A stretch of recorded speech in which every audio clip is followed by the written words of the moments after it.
Hello folks, it is Friday, we are at the end of the week. Congratulations to you, and if you are going to be working over the weekend, then thank you for making sure that the world is going round and we all, the rest of us, get to have a good time.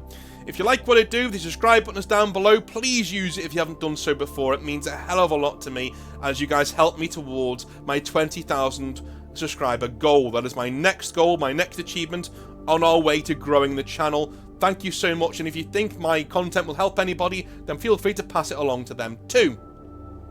Today is Hobby Nightmares, but it is Friday Hobby Nightmares, which means whilst these will have the hobby in them, it may be hobby adjacent. We may be having things about relationships, we may be having things about all sorts of things in life that are going on. So, if that's not for you, thank you for clicking on my video, and I'll see you next time. If it is for you, then please stick with it as we go on into some Hobby Nightmares.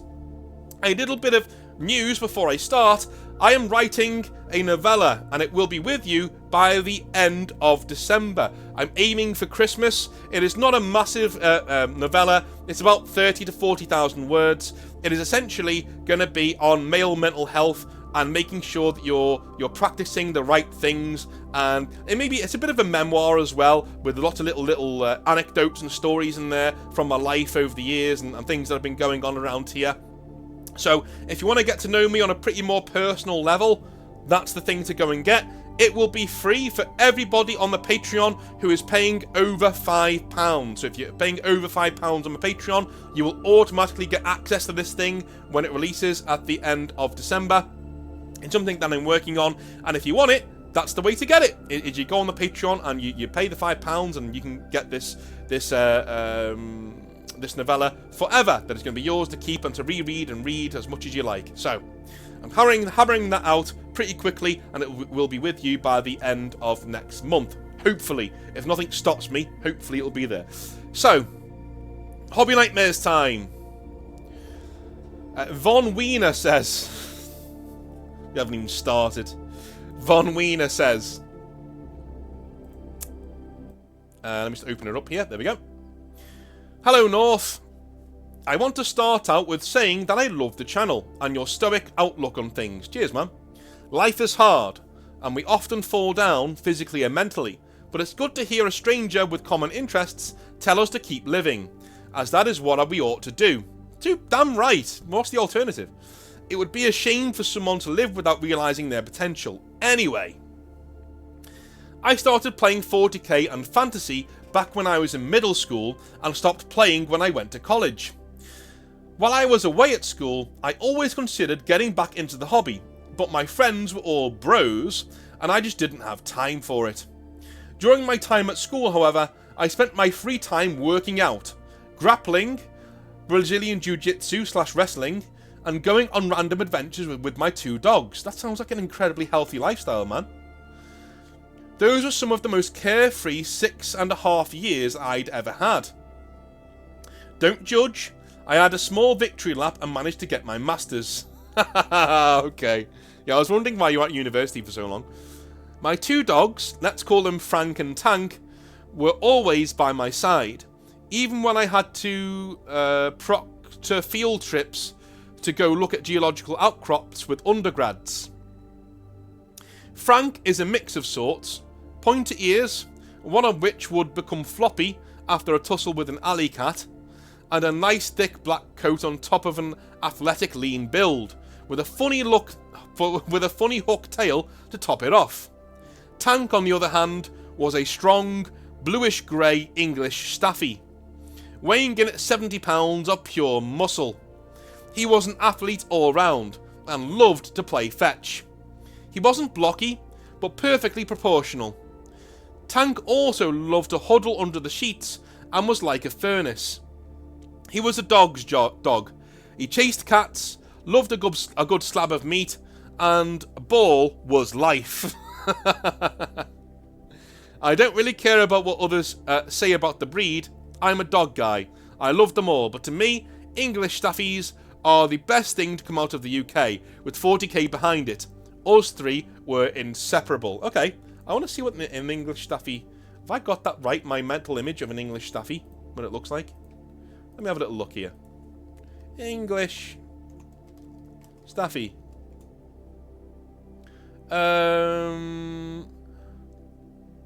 Yeah, those aren't okay. Those aren't the bad ones. Those, from what I know, they're fine. I've seen loads of those dogs. They're fine mostly. They just look intimidating. Let me see what the other one is. There is another one with a longer snout that is absolutely terrifying, and yeah, I can't remember what it's called, but I think that's the one that's been clamped down on quite a lot in the UK, because it's been involved in quite a lot of accidents, shall we say. But I'm not going to name the breed because I don't want to spread misinformation. All right, so it's just one that I think is a bad one, but I'm not sure. Yeah, most of the time it's the owners anyway. Most of the time, but moving on. When I graduated with my Masters, the only job I could muster was a wireline field engineer for an oil and gas service company. The hours were going to be long and very physically intense. Worst of all, I would have to say goodbye to my two boys, my two dogs, for a little while till I figured out how to get them back with me. In the meantime, my mum looked after them. Okay. Most of the job entailed usage of heavy machinery, explosive chemicals, long, crappy hours, getting covered in grease, getting yelled at for screwing up, and above all else, making memories I will keep with me, good and bad, forever. Our rotation included 2 weeks on and 1 week off, working 12-hour shifts, not including drive time to location, generally 14 to 16-hour days. Wow. That a lot of people on this channel sometimes go, you know, hey man, like, my job sucks and I do lots of hours. Okay, are you doing 14 to 16-hour days? Because, you know, and really tough ones as well by the looks of it. Anyway, I think you sent me a picture of either your job or something else. Let me have a little look here. I swear to God you did. Here it is. I knew you did. Oh, okay. Oh, it's a picture of the dog. Aha! Picture of the dog. Love it. Love it. I'm going to put that on right now. Before I go anywhere else. That's awesome, man. What a lovely dog. Right. Let me just... whack that on. Image. Oh. Whack that on there. Whack that on there. Whack that on there.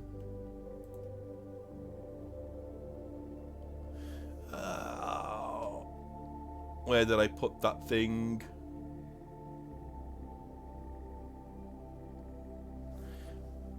It is on my thing, isn't it?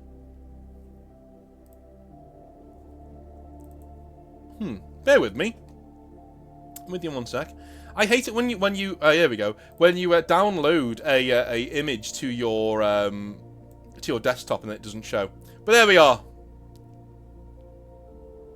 Oh, lovely dog. Anyway, moving on. I will not lie. The blue-collar men I worked with were some of the most pig-headed dudes around, but also some of the most intelligent and respectful people, even though they came from different upbringings. I still keep in touch with most of them to this day. I had to deal with some bullcrap, all the way from catching my girlfriend cheating on me whilst I was away on Hitch, to having screw-ups so bad it resulted in losses of millions of dollars of downtime. Ooh, those aren't good, dude. I recall after catching my girlfriend's affair, I contemplated leaving the industry since I was in such a bad mental state. Someone you think you can trust with your life betrays you and shatters everything. It's a heavy burden to bear. Not to mention, operating heavy machinery and detonating explosives via voltage wire is not a safe mix when dealing with mental problems. However, I knew if I quit and ran back home, I would lose everything I had already sacrificed. All the time I spent away, the births of my nephews and nieces missed, the holidays I was absent for, the nights Frank and Tank were alone at my mum's, would all be for nothing. And my end goal was to have a place of my own, with Frank and Tank. I couldn't quit so easily. I also knew that this time sacrificed away from a comfy life would allow me to spend my future with my dogs. I could see the light at the end of the tunnel. My dream was just to have a house and spend my time with my dogs. A small dream, but nonetheless it was all I ever wanted. Eventually, I was able to rent a small house next to the workyard, and I got a small trailer for when I had to go on hitches that were away from the house. This enabled me to take Frank and Tank with me whenever I started my 2-week rotation. The boys are back in town, so to speak. That's awesome, dude. That's awesome. Frank and Tank would hang in the trailer, and I would periodically check in on them during my shift when we had downtime. Having them back in my life made all the difference, and it gave me a reason to go to work in the current job that I had. They served as my anchor, especially amidst the chaos.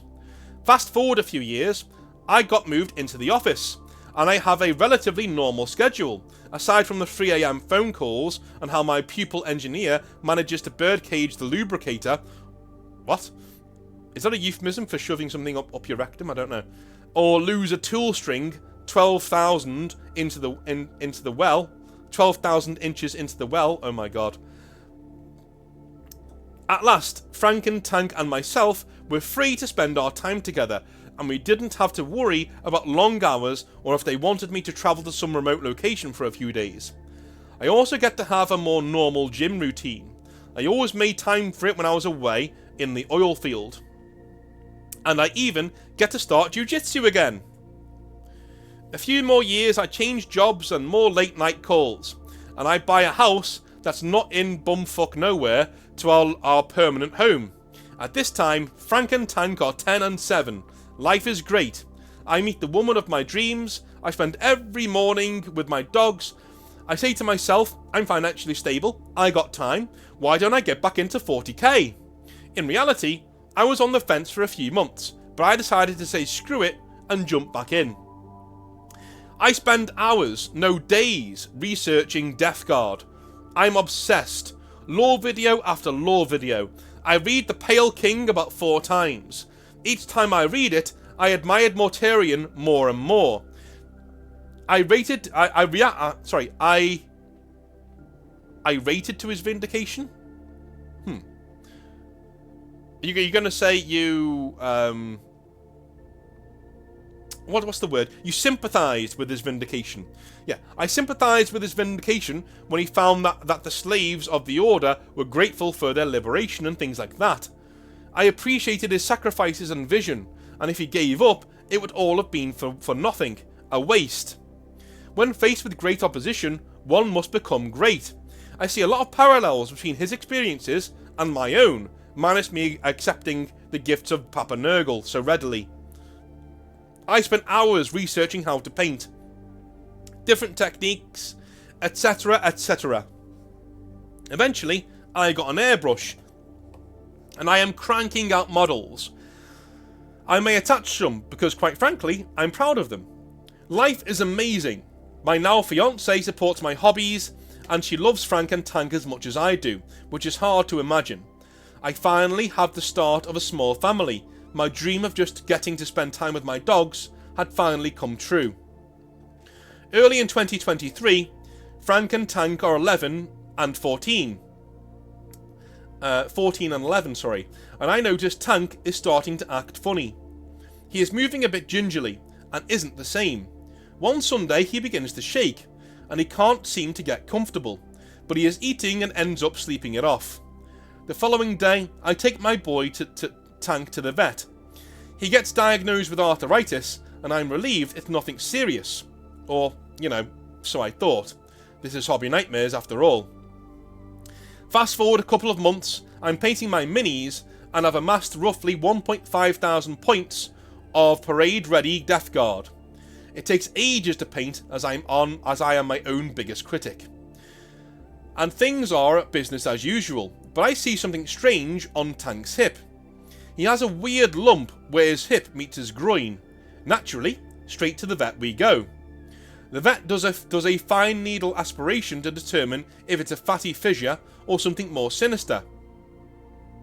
He states he couldn't get a good measure and that he needs to put Tank under and do an ultrasound and biopsy. The next week we are scheduled in.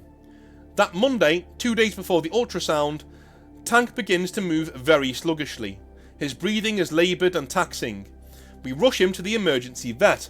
They do an ultrasound because he is that lethargic. Tank has a mass on his spleen and blood in his abdomen. The news doesn't really sink in until the doctor tells me. It will be a miracle if he can make it to the next morning since he is losing blood so quickly. Before the doctor can tell me anything else, I demand to see him. They cart him in and he is totally coherent, his tail wagging with a strong thud, and he still attempts to lick my face. They tell me he is not in pain. He's on meds, but I certainly am. The doctor tells me there is a small chance the tumour that ruptured may clot, and if it clots, they could do surgery to remove it. They give him some medication to help the clotting, and I ask if we can transport him home, as I want him to be home with Frank if anything were to happen. We take him to my fiance's car. I am in the back seat, holding Tank, realising this might be my final few moments with him. I'm so angry that the time I spent away is now wasted. I would do anything to keep him around, even shave years off of my own life. I feel his breaths become more and more shallow. I knew he wasn't going to make it. He passed away in my arms halfway to making it home. Oh my god. Oh my god, dude.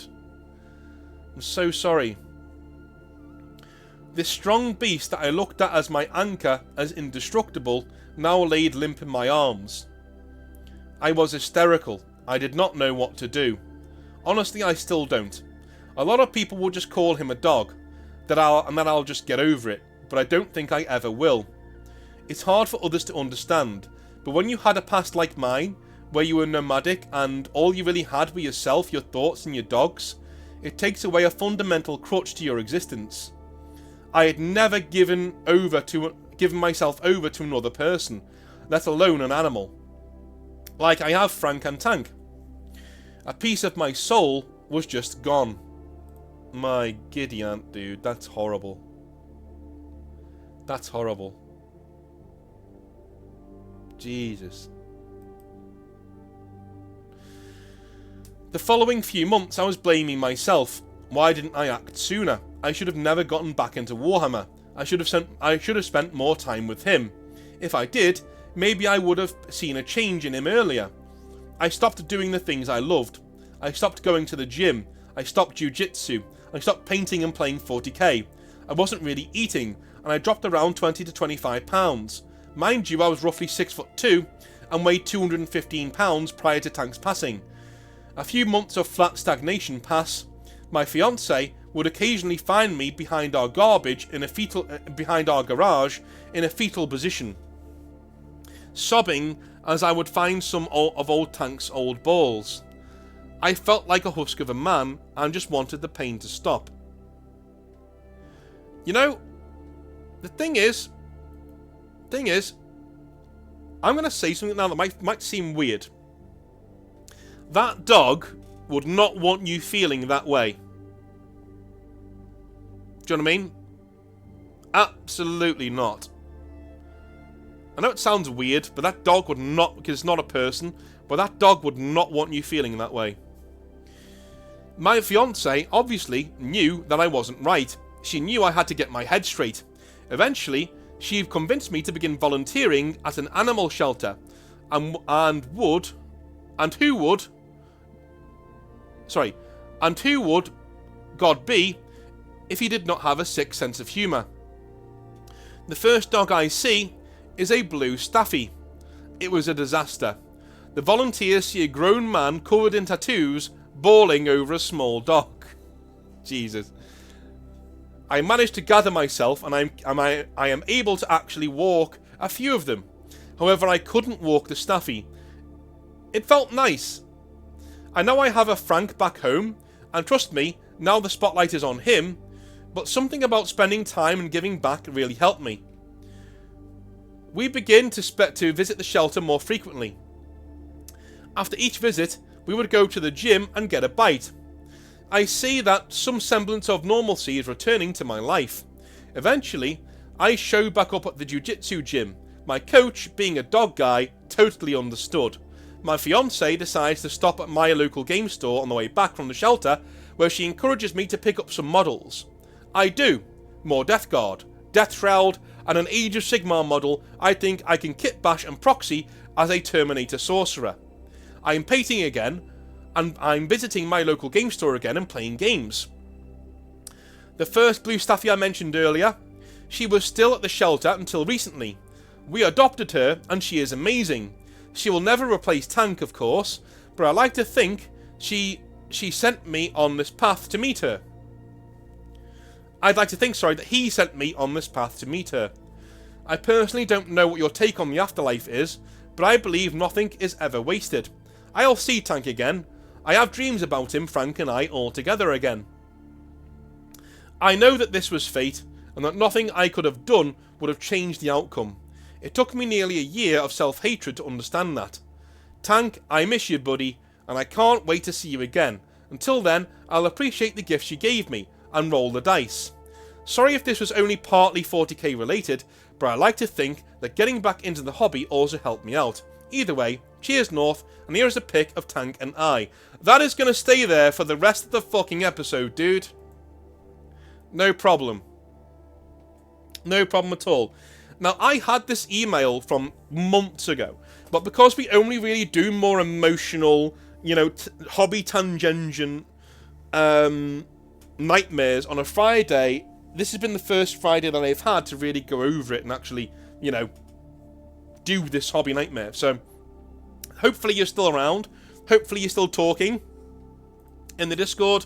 And yeah, a lot of people will be very interested to hear more about your story. So, do so, mate. Get in touch. Get on the Discord.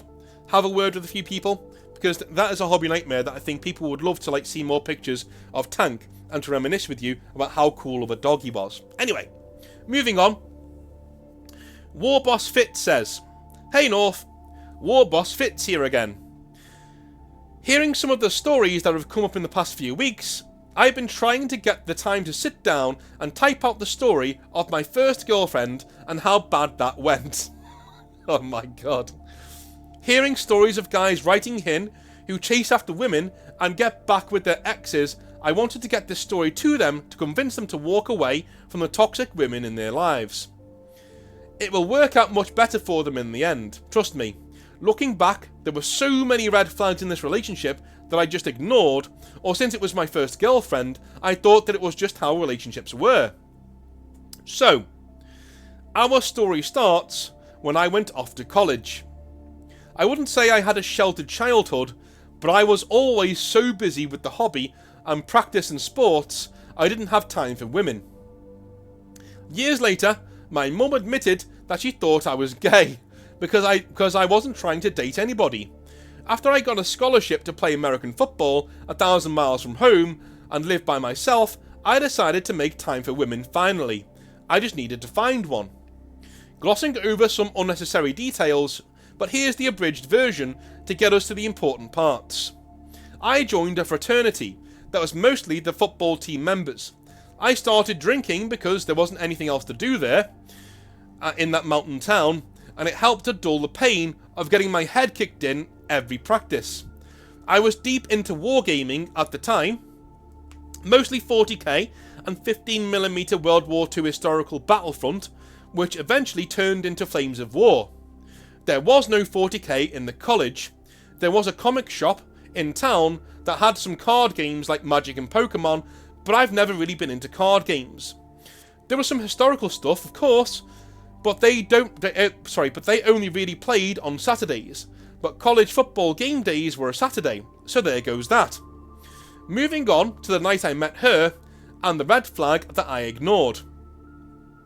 Walking back to the dorm rooms at 2 AM after a party, just hammered drunk, I ran into her. I'm going to call her Sarah. Not her real name, of course. She looked how I think a demonette would look in human form. 5'3", black hair, pale skin, curves that would make a Slaneshi proud. Sarah was the only woman sitting on the front steps of one of the dorms, surrounded by a group of Orbiter men. I recognised her because she was in my 8 AM class, and with the liquid courage running through me, I decided to go for it. I walked up to her and said, "I'm Fitz, and I think those pants would look really good on my bedroom floor." You didn't say that. That never works. Don't talk shit. That never works, man. I've never seen that work. I know how bad that sounds. Holy crap, I'm cringing just writing it. To my surprise, she didn't slap me right there, but said, "I'm Sarah, and you're drunk. But you're cute, and if you can remember my name by tomorrow, when you sober up, we can talk." Good for her, I guess. Good for her. Now I believe you. If she'd have gone home with you, I'd have called your bluff and said you're talking bullshit. Now I believe you. Now I have an objective. I smiled at her and said, "I'll see you tomorrow then." Turned around and headed to my dorm to sleep off the drinks with a smile on my face. The next day, I slept through my alarm, but I was up at 8:30, so I showered and waited for her outside the class. When she came out, I walked up to her and said, "Good morning, Sarah." Flashed a smile, and before you know it, we were back in her room doing the business. I nearly missed practice that day. Red flags started popping up during our relationship. I know you like lists, so here are some of the highlights. Oh, I love lists. I love them. Number 1. She would make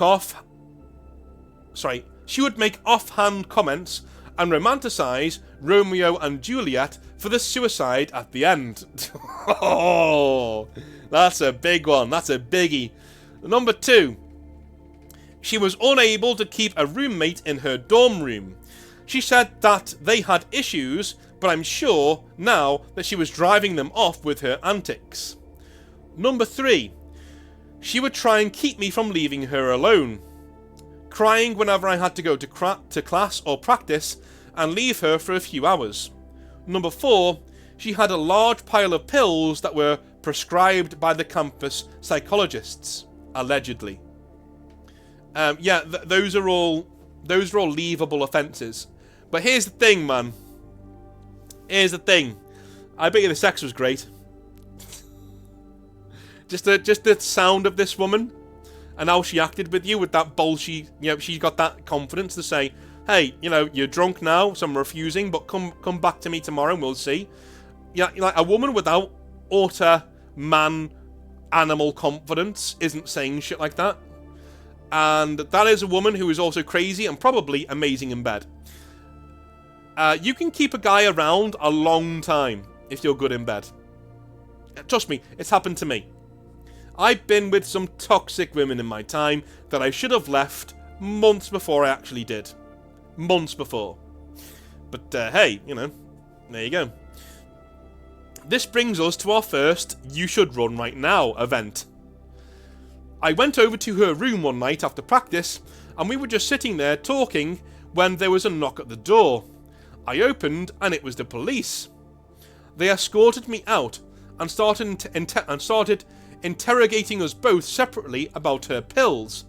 I had no idea what was going on, but was soon told that she had threatened to kill herself to her roommate and take all of her pills. While they were interrogating her, she was screaming, crying, and wailing at the top of her lungs that she was being harassed and that they were assaulting her. Oh no. I could see in the door that none of this was happening. Yeah, man, that's when you... Again, you said it yourself, but as soon as a woman cries wolf, walk away. As soon as they say, "I'm being assaulted," walk away. Especially if you know it's not happening. If you're looking at the situation and they're going, "I'm being physically assaulted, I'm being assaulted," and nothing's happening, walk away, dude. Walk away. There's only a matter of time before you're the guy standing in front of her that she's screaming at all that stuff about, right? And you don't want to be that guy. Walk away. There was one of the officers that counted the pills. She said she had discovered that they were more missing than there should be. So before I know it, they had called an ambulance, put her in the back of it, and asked me if I wanted to go with her. Being the dutiful boyfriend I thought I was, I jumped in, and we were off to the hospital. They had to restrain her on the way because she was flailing at the paramedics, I just looked on with a "what have I gotten myself into" look. They took her in, and I guess pumped her stomach whilst I waited. Then, when it was over, she walked out and smiles, and we walked back to her dorm. I left her at the front door, since I wasn't allowed into a woman's dorm after visiting hours, quote unquote, but I assumed the rest of her dorm knew she was a head case at this point. Fast forward to the end of our relationship. We were at the fraternity house one night, and I was talking to someone whilst she was upstairs. The way I was sitting, I could see up the stairs, and the subject of Sarah came up. One of my fraternity brothers was concerned about our relationship. They were trying to talk me into leaving her because they could see the red flags that I was ignoring. While we were discussing it, I saw she came and sat at the top of the stairs listening to us. When he had said that she seems like she's crazy, I looked her right in the face and said, "Yeah, she does seem a bit crazy from time to time." She started weeping, then got up out of my line of sight upstairs. I shrugged and thought maybe she will see the error of her ways. Oh man, was I wrong. Yeah, dude, okay. Right, I'm going to say this, just for a sec. You were in the wrong there. Alright, what you should have done was been a man and broken up with her. But you were in the wrong here. If you know she's listening to your conversation because she knows you're talking about her, don't slander her to her face in front of people. That's not right. I'm going to take her side there. That's not right. That's douchebaggery. Don't do that. Fitz, can you come up here, please? She yells from upstairs. I looked around at the rest of the guys like I guess I'm in trouble now, and went up. Yeah, of course you're in trouble. What? As soon as I got up there, she threw a beer bottle at me, and it shattered against the wall. I mean, yeah, dude, you are messing with crazy, right? All I could get at was, "Bitch, you are crazy," as she broke another beer bottle and came at me with it. Okay, yeah, she's crossed the line now. Okay. I ran down the stairs, through the 10 or so guys and out the door. I got 2 steps when I heard a banshee wail from above. I looked up to see Sarah had launched herself from the second floor patio with a broken beer bottle in her hand, right at me. I don't know what possessed me, but I caught her, arms outstretched, and she followed through with the broken bottle. I felt it against my face, but didn't have the time to think about it, because from me running through the house, it got the rest of the guys wondering what was up. They had seen her, she had seen me catch her and proceeded to tackle me in the driveway. She was pushed away and started crying. The good old country boys rounded on me, thinking I had attacked her, but when they saw the blood, the only thing I could mutter was, "I don't think I can date you anymore." No shit. She did her banshee wail again and started walking off crying while the guys got me in the house to clean me up and stop the bleeding. One of the fraternity brothers was a football trainer, and so he was able to tape up the gash closed and things like that. After a while the bleeding stopped and there was a knock at the door. It was the police again. She had stopped walking and sat down in the middle of the road, a block away, in the dark, trying to get hit by a car. One of the neighbours must have called the cops when she was screaming outside. The police were there to arrest me after she told them I had laid my hands on her and kicked her out. Fortunately, what did I fucking say before? What did I say? About false accusations. Guys, if you ever see a woman give false accusations, get out. Get out. It is only a matter of time before you are the subject of those false allegations. And they will tarnish you forever. Leave. I don't get how good the sex is. Leave. Fortunately, the cop that was there saw the state I was in, and after all we told them what had happened, he'd decided against prosecuting me or taking me in. The next day was fun. The training at the stadium dealt with my cuts and got them all cleaned up. Then my coach forced me to go to the police station and file a report on what had happened. He's right, dude. He's right. The woman that took the report said, she's only 18, she doesn't know any better. Of course, yeah, again, dude, if you walk into a police station and it's a woman who's taking the, do you know what I mean? Who's taking the statement, after something like this has happened, I would request another police officer. I'm not joking. But no, I want a guy, please. I want a guy, please. I'd act like I was embarrassed. I'm embarrassed. I'd like a guy officer, please. Right? I just would. I just wouldn't feel. I wouldn't feel like they were going to take my side. I would feel like that piece of paper was going to go in the fucking shredder as soon as I walk away. The woman that took the report said she's only 18. She doesn't know any better. Fucking hell. I had to in that, but I was only 18. So, okay, dude, that's a nonsense sentence. I'm not reading that out. Anyway, with that out of the way, I decided to get some stuff I had out of her room.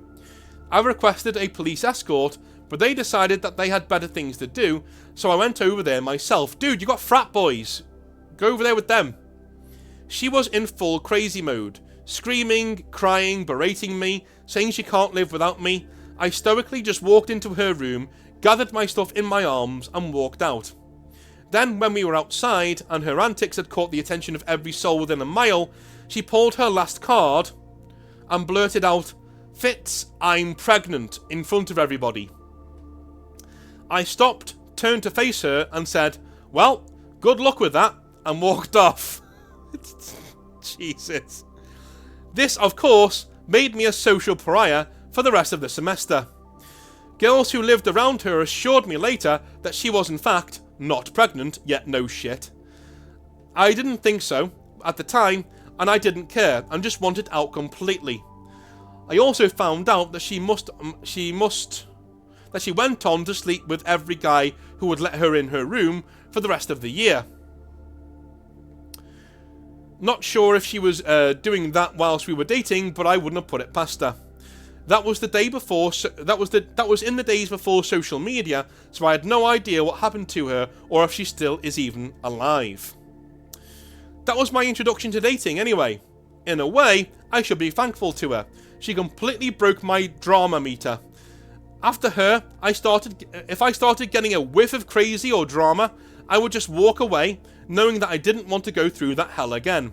It took me 10 years to find a good woman to settle down with, and now we have our own little grot running around, telling me what armies I should have fight each other over on my YouTube channel. Thanks for reading, North. I know this story isn't hobby related, but it's some of the young guys. It's something that I think some of the young guys out there should know, that there is life after they break up with a crazy ex. And if you work on yourself, then the right woman will always come along for you. Have a good one, Warboss Fitz. You are right there, and you are right, she did do you a favour. She did you a massive favour in that you know what crazy looks like, and you know just how to walk away from it. But guys, the minute you get a whiff, walk away. Walk away, it's never worth it, right? Your hand does the same thing. Just walk away, it's not worth it, right? You get a whiff of crazy, walk away.